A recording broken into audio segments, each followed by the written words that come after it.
do you view costumes? I mean, say when you meet a person for the first time, what does costumes say to you before they even say a word? Do you view it in the same way that you do it in films, or is this scenario a bit different from how you view it? It is, because when I meet a person, it's not, I don't see it as a costume. I see it as their clothing, because that's their personal choice. It's what they've chosen for themselves. It's part of their wardrobe. But it's not been planned for a role, you know.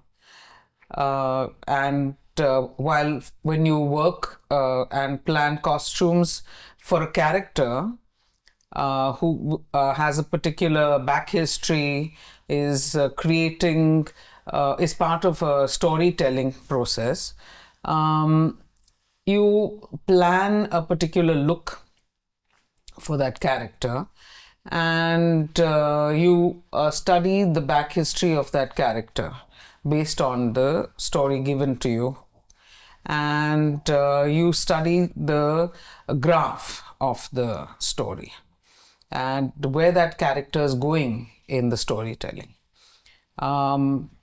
Based on that, you will choose your colors, maybe based on the emotional journey, the textures, the colors, the designs, and the styling. And that's all part of the emotional journey. And that's how it becomes a costume and not part of wardrobe. The raw material and say the character's psychology would be related. Yes, of course. How? Because for example, let me tell you, if the person is playing a very well-to-do person, okay, and he has access to a yacht, and he goes on cruises or something like that. Now he has access to a lot of money.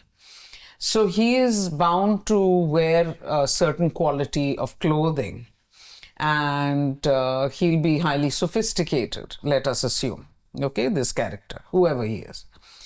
So keeping all that in mind, he will choose designer fabrics. His styling and designs will also be designer. Now, if as a stylist, I cannot buy those designer clothes, but I will have to make them. So I will have to purchase fabrics that will look close to the designer material fabrics. Okay. So that's where the sourcing comes in. Okay. To be as close to the designer materials, fabrics, and textures, colors, and which he is likely to use, you know, and also look for the accessories that are likely to be used by a person like that. Okay. You know, because our budgets don't allow for us to buy off-the-shelf designer clothes. It's just out of reach. Even the imitation ones may not be good enough, because then those are telltale. You can make out that they are really not good. So I believe, when you said that thing, white also moves across cinema. It's not just a shroud. And then when you think about, say, the lungis and the dhotis, then culturally also it's very different. It differs across period films as well. Oh, absolutely. There's white used across the board in India. Yes. And it's used all the time in every community. White is used all the time. And I love white, But it's tricky because of the possibility of it burning, so we have to take a lot of care. The costume department always has to take care with the lighting and the cinematographer, how they're going to light it. So then we have to take care with the fabric that we're using and how we age it, how we work with the fabric and material so that it doesn't burn. Is about Govind Nihalani ji. You have a very deep association with him. And one thing that often gets overlooked is how he started off. So when you were working with him on his set, do you think, were you working with a cinematographer first? Were you working with somebody whose eye had already transitioned? How was working with him as a director, and how was it working with him as a costume designer, in his film? How did that look like? Well, my relationship with Govindji goes back to my childhood, because he was with my father. They worked together very closely. So that's a different chapter. And then I was very fortunate that I worked with him as a costume designer on Drohkaal. Yes. And working with him was amazing. He was just a wonderful director to work with. And he was really very easy to work with on set. There was absolutely no stress, no difficulty. And it was very clearly, he just designated the work. He handed it over. He had complete faith and trust. It was just, he said, it's your job, do it, come back to me if there's any trouble, if you have any doubts. And that was it. And I really enjoyed working on Drohkaal. And whenever I had any queries, I went to Govindji, and he was available to answer any questions. And that was it. It was very smooth, very easy working on Drohkaal. Really loved working on Drohkaal. When do these people come in? Say you're working on the costume design, and you talked about production designers and art directors. Production designers are building the visual look and feel of the set. Costume designers would, of course, work very closely with the production designers.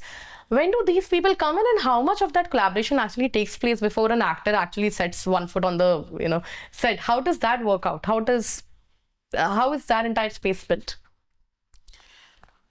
Well, when a film is planned, I think it usually starts with the director having an idea and or has already written the screenplay, or the script is already ready with him or her, whoever it is, and then may want to upgrade that and then bring in or work on the dialogues and things like that. But basically that's where it is all in the beginning. And then getting the crew, the unit, the crew together. So that's where all of us start rolling in, as all the little worker pawns on the chessboard, Yeah. And so the process is like that. And then we come in, and then the whole plan of the designing, be it art department, be it costume department, because then that starts pretty early. And of course the direction team is there, because they are there, and production team is there, and all these departments are working in tandem simultaneously. Now, when you're thinking about lived-in worlds, we don't get comfort everywhere, do we? The society and culture, unfortunately, they don't function that way. Society, culture, climate, there are a lot of external factors. And sometimes cloth is not the most comfortable thing in the world. And that can also be a character's, maybe a part of the story.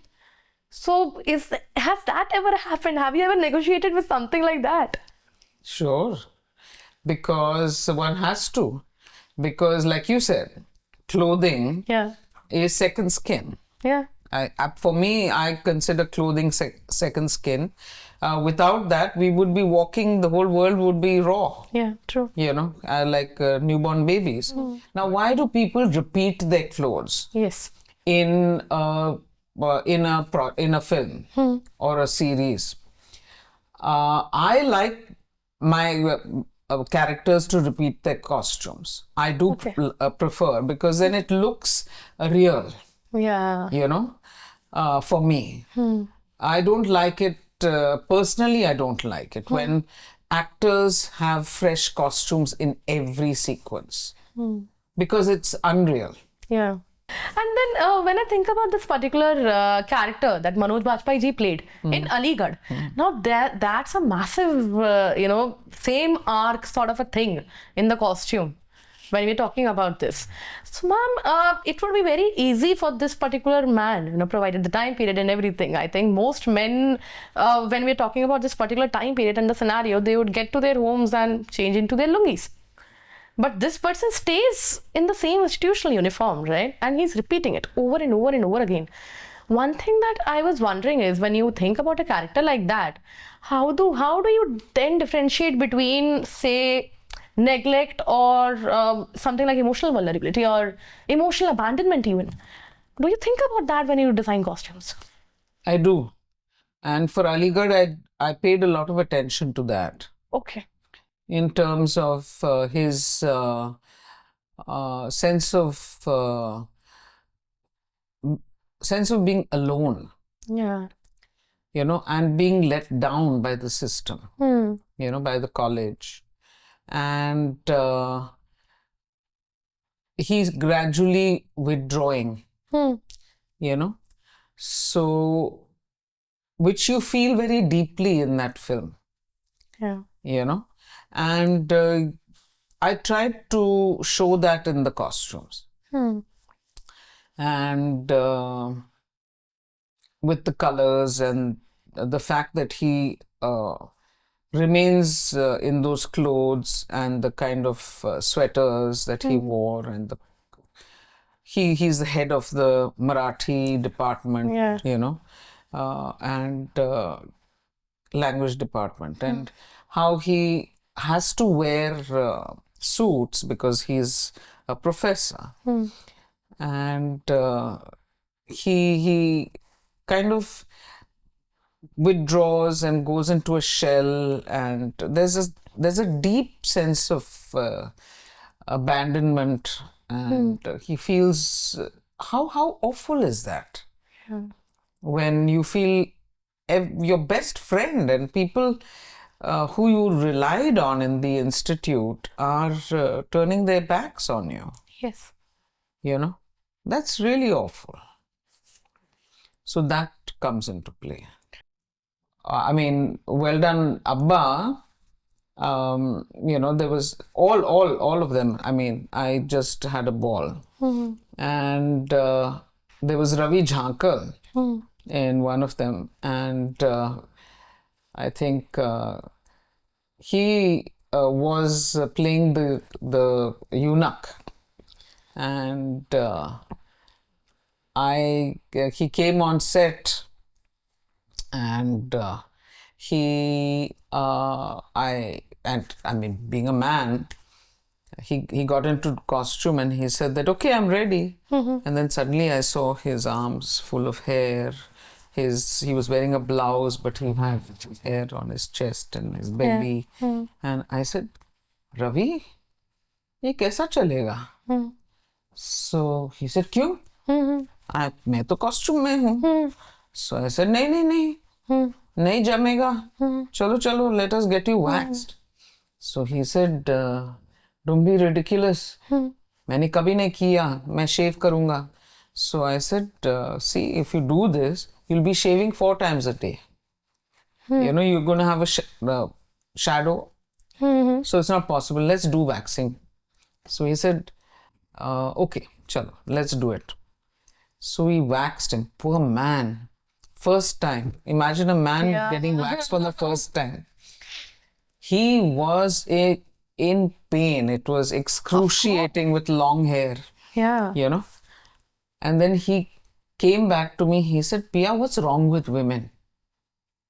So I said, क्यों क्या हुआ? So he said, why do women experience this pain? Yeah. There's something wrong with women.